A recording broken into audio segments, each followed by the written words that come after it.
ఒక భార్య వివాహం కాకమునుపు 25 సంవత్సరాలు ఒక తండ్రి ఇంటిలో పెరిగింది.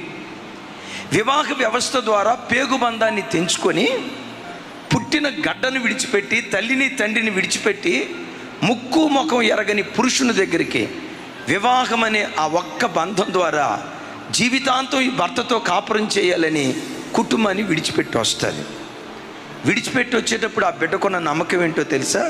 జీవితాంతం ఈ భర్త నన్ను హత్తుకుంటాడు, జీవితాంతం తల్లి అయినా తండ్రి అయినా అక్క అయినా అన్నైనా నాన్నైనా నా బ్రతుకులో సర్వస్వం ఈయనే అని నమ్మి ఒక భర్త ఇంటిలో భార్య అడుగుపెట్టింది.